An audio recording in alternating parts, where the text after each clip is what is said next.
ఎట్లుంటది ఏం కథ అనేది మనం కూడా చూద్దాం.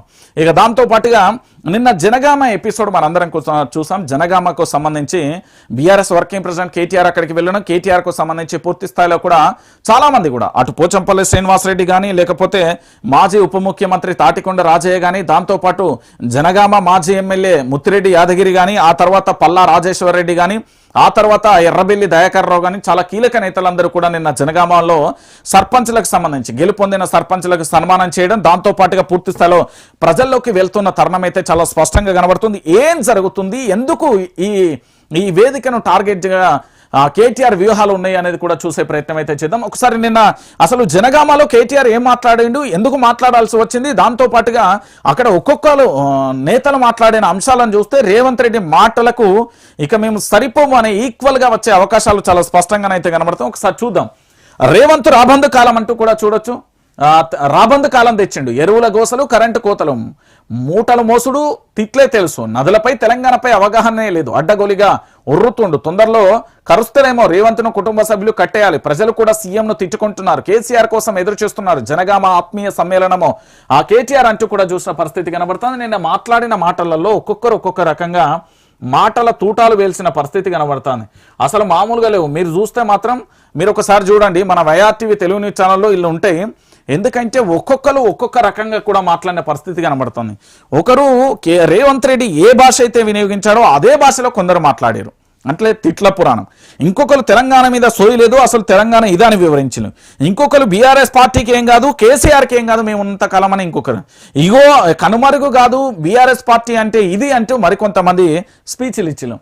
సో ప్రజలు దీన్ని హర్షిస్తారా వ్యతిరేకిస్తారా అనే విషయాన్ని మనం పక్కన పెడితే టార్గెట్ మాత్రం వీళ్ళ ఖచ్చితంగా కనబడుతున్నది. రేవంత్ రెడ్డి ఎలాగైతే భాష ఉపయోగిస్తున్నాడో అదే భాషలో బీఆర్ఎస్ అడుగులు అయితే వేస్తున్న పరిస్థితి కనబడుతుంది. కౌంటర్ ఎన్కౌంటర్ అనే విధంగా దిశగా అడుగులు వేస్తున్నారు.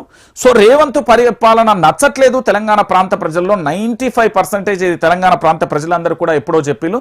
సో అదే విధంగా ఉండే అవకాశం కూడా చాలా స్పష్టంగా కనబడుతున్నది. సో కేటీఆర్ ఆ సారథ్యంలో బీఆర్ఎస్ పార్టీ వర్కింగ్ ప్రెసిడెంట్గా అన్ని జిల్లాలను చుట్టేసే ఒక ప్రణాళికలో భాగంగా సర్పంచ్లకు సంబంధించి ఉప సర్పంచ్లకు సంబంధించి సన్మానం అనే ఒక కార్యక్రమాన్ని తీసుకొచ్చి అన్ని జిల్లాలను చుట్టే అవకాశం అయితే కనబడుతుంది. ఇక్కడ అన్ని జిల్లాలకు సంబంధించి రేవంత్ యొక్క వైఫల్యాలను ఎత్తి చూపడంతో పాటు అక్కడ బీఆర్ఎస్ పార్టీకి సంబంధించిన కార్యకర్తలకు భరోసానిస్తూ ముందుకు సాగే ప్రయత్నం చేస్తున్నాడు కేటీఆర్. ఇది వాస్తవమైన విషయం. ఇక దాంతో పాటుగా ఇంకొక అంశం ఏంటంటే రేవంత్ రెడ్డికి సంబంధించి తన కన్ను ఏడబడ్డా, తన అడుగు ఏడబడ్డా, తను ఏడ చూసినా కూడా కొన్ని రోజుల తర్వాత అక్కడ ఏదో ఒక రకమైన ప్లానో లేకపోతే ప్రణాళికో వ్యూహమో చాలా స్పష్టంగా కనబడుతుంది. ఇప్పుడు ఇదే జరుగుతుంది. ఏంది, ఉర్దూ యూనివర్సిటీ భూములపై రేవంత్ సర్కార్ కన్ను, 50 ఎకరాలు వెనక్కి తీసుకుంటామని కలెక్టర్కు నోటీసులు, గచ్చిబౌలిలో 200 ఎకరాలలో యూనివర్సిటీ, ఇక 50 ఎకరాలు నిరుపయోగంగా ఉండడంతో వాటిని స్వాధీనం చేసుకునేందుకు సర్కారు యత్నం, డిసెంబర్ 15న యాజమాన్యానికి నోటీసులు, బయటికి పొక్కడంతో ఫేక్ న్యూస్ అంటూ ఏంది అంటే ఫ్యాక్ట్ చెక్ సైట్ ద్వారా అబద్ధపు ప్రచారం, HCU భూముల ప్లాన్ ఫెయిల్ అవడంతో ఉర్దూ యూనివర్సిటీ మీద పడ్డారా అంటూ సీఎంపై ట్రోల్ అంటూ కూడా చెప్తున్న పరిస్థితి కనబడుతుంది. సో ఇక్కడ జరిగే అంశం ఏంటంటే తెలంగాణ ప్రాంత ప్రజలందరూ కూడా ఆలోచించాల్సిన విషయం ఏంటంటే, నేను మళ్ళీ చెప్తున్నా, ఈ రాజకీయ నాయకులు అంటే లంగల్ దొంగలు అనేది తెలంగాణ సమాజానికి తెలుసు. అది ఏ పార్టీ అయినా కానీ, కడిగిన ఆనిముత్యాలు ఎవ్వరు లేడేడా, అందరూ దొంగలే.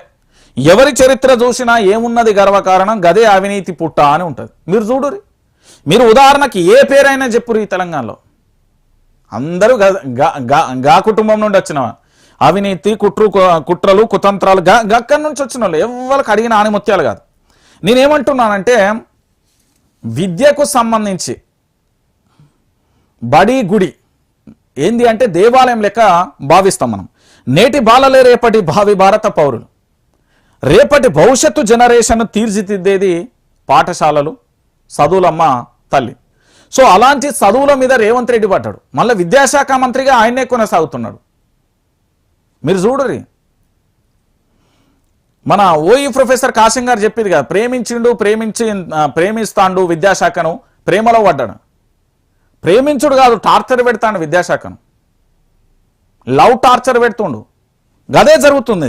మరి HUC భూముల మీద ఎందుకు పడ్డాడు, ఇప్పుడు ఉర్దూ మీడియం మీద ఎందుకు పడతాడు, స్కూళ్ళు ఎందుకు మూతెత్తాడు, దాంతోపాటు ఫుడ్ పాయిజన్లకు సంబంధించిన ఘటనలు కానీ, ఆ స్కూళ్ళల్లో బలవన్ మరణాలకు సంబంధించి కానీ ఎందుకు జరుగుతున్నాయి? ఇది చెప్తే బాగుంటుంది, వాళ్ళ నోటనే మనం విందాం. సో మొత్తానికి తన కన్ను ఏడబడ్డా